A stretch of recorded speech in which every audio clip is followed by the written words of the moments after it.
Hello, everyone, and welcome back to the Semitic Roots of Maltese podcast, episode number 5. So, what is on the agenda today? So, today we're going to be talking about an interesting construction that is extremely unique to Maltese. It is only used in Maltese out of all the Neo-Arabic varieties that I know of, anyway. At least this construction is. And then we're going to be talking about something which has fallen into disuse in Maltese for the most part, but it still exists across the world of Neo-Arabic varieties.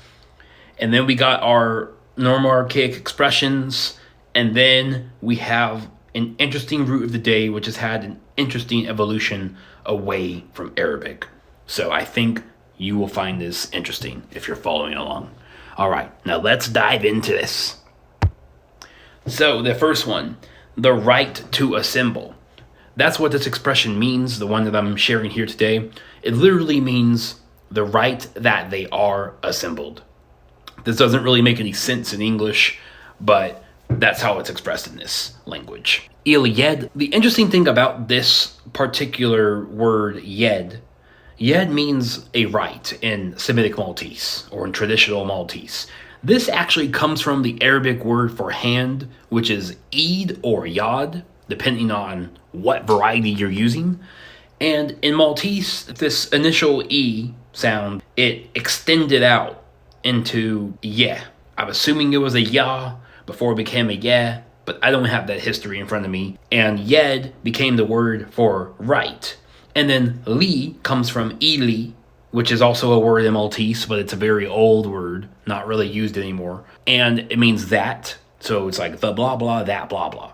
And then Jem'a means to assemble or to put together. In Jem'a means to be assembled. So there you go. What is interesting about this particular construction is you can use this construction for anything like the blah blah to blah blah. So if you want to say, for example, the car to use, you could say il carrozza li bih yen edda. That literally means the car that in it is used. So that would mean the car to use. That's just an example off the top of my head. Yin edda bih is just it's an archaic Maltese way of saying to use something to avoid having to use the word usa, which is obviously from Latin. So the example that I have below here, it simply means we have the right to assemble. Anda il yed li yin jem'al. Next concept. So, the short forms of verbs. This one is quite intriguing to me because Maltese, I'm assuming hundreds of years ago, used this all the time in spoken language, just like all the other Neo-Arabic varieties did. Other Neo-Arabic varieties today are still using this today, up to now, to modern times, to mean ing, gerundive form. They're using this as a present form for verb. So they use this form, they prefer to use this form over actually conjugating the verb. As far as like Levantine Arabic is concerned, or the Levantine variety of the Arabic language is concerned, according to my teacher and a friend who learned the Jordanian Arabic variety through someone who speaks that particular variety, they would say something like the verb rah means to go in those varieties, as far as I know. In Maltese, rah is a verb, but it means to go or to disappear or to go away. And in Maltese, this would probably be reyeh or reha or rehin. That's how you would quote unquote conjugate or declense this verb, this short form of the verb in the Maltese way. Like I'm going away I guess it would be yena reyeh, me now, and I'm going away from here. In this particular construction here, it's only used in literary language, very archaic language. It's not used hardly at all. There's only one immediate form of the verb that comes to my mind, possibly two, where this is used. And the ed, as we saw in the last episode of this podcast, is the only verb in the language that I know of for which the short form is still used on a regular basis in spoken speech. So I have a few forms here that I'm going to go through, as well as examples, which we will review. So the first one is tila, or tila, or tele'in.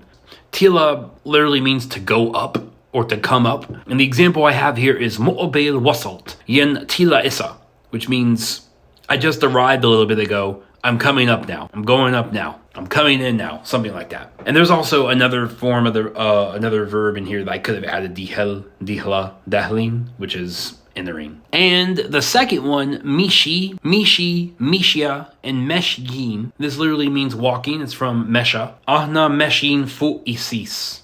We are walking on the sidewalk. The word bankina is used instead of cease, but cease is the Semitic Maltese word for a sidewalk. This one is an interesting verb. In the singular forms, it comes from a stressed elif in older Maltese and in Arabic as well. And this becomes this IE, which is essentially just an elongated E sound.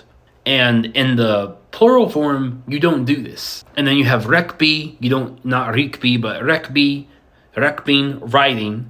I've only seen rekbi and rekbin. I've never seen rekbiya, but I assume rekbiya would be used for a lady who is doing this, a female. Iya rekbiya fu izimel. She is riding the horse. And then this one, jiri and jerigin. This is one of the very few examples in Maltese of a short form that is still used. I would say it functions more as an adjective, and oftentimes when you see these types of forms, they will function as adjectives as opposed to verbs. And you're probably wondering, well, how's it different? How is this going to function as an adjective?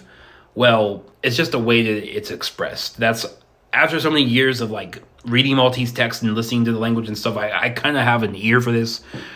But this is one of the examples where you could say, the water is running, but it's not the water is running, it's running water.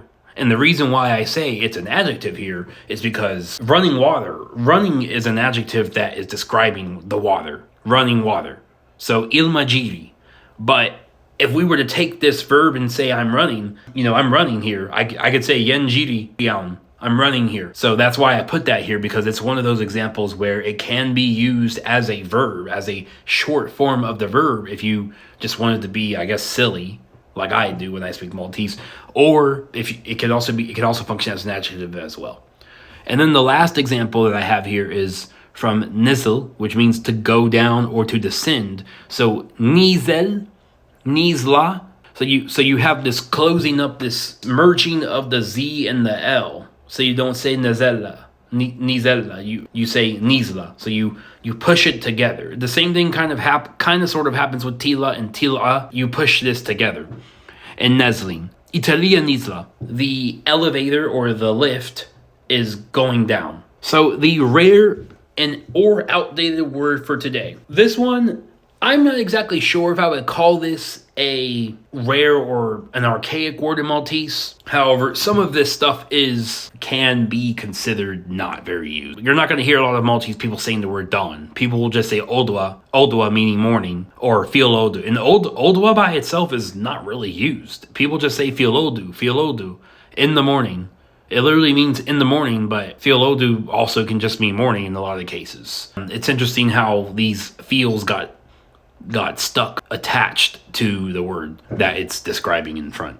So interesting. So Maltese, if we're talking about traditional Maltese has two words for dawn. One of them is seb, which comes from Arabic sabah, and the other one is zernik or zerni, which I believe is from a Levantine word or a northern Levantine word, which is considered a different. It's part of that Arabic variety that's spoken in Turkey. I'm not exactly sure where this comes from, but I would have to go and look it up. But it's got unknown origins. There's a lot of words like this, like the word for dance. It's also very weird. I have no idea where it came from. But there are a couple of expressions that I saw, like morning star, which it's a pretty common expression in poetic language. So kilkba, quikeb tazerni, morning stars.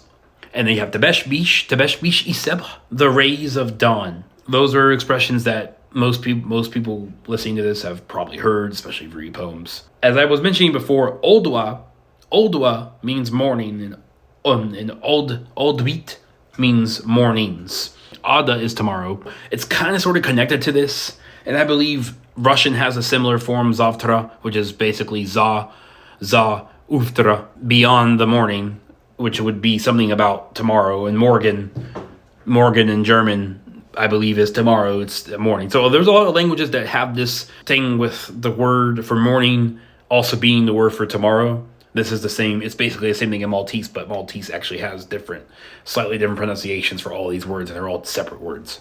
And then you have two verbs for to dawn. Not dawn on, because that's a completely different verb. To dawn, whenever the sun is dawning, whenever the sky is dawning.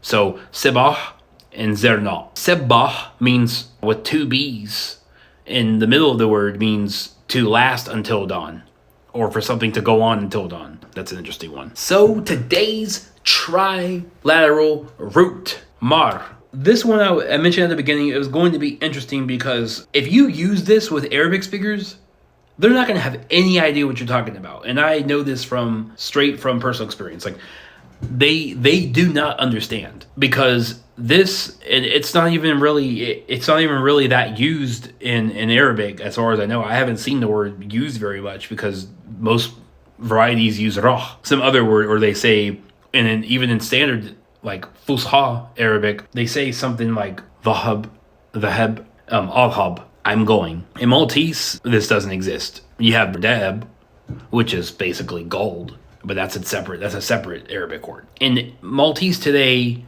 the verb, which in Arabic was simply just to pass, right? And I've written this Arabic here.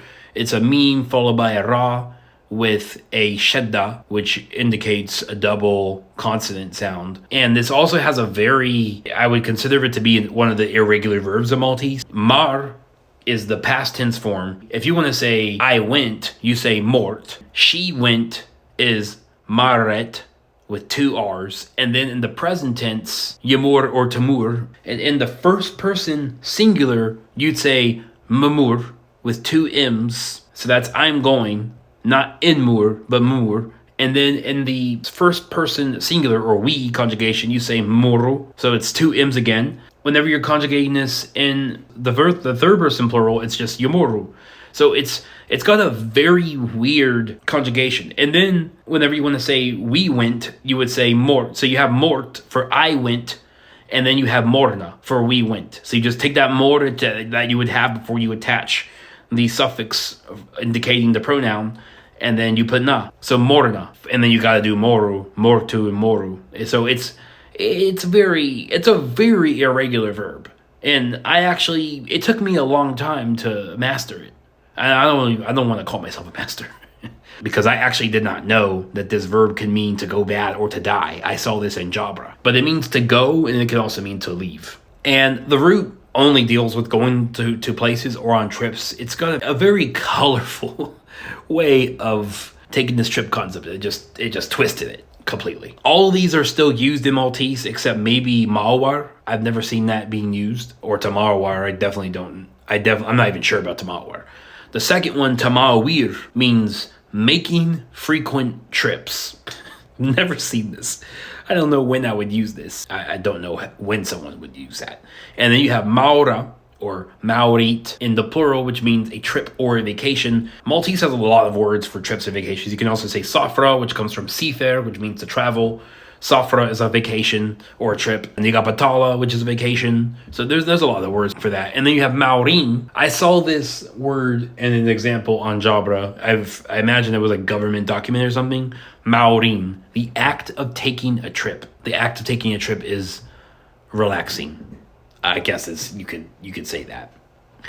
And then this last one here, mawar, to send someone on a trip.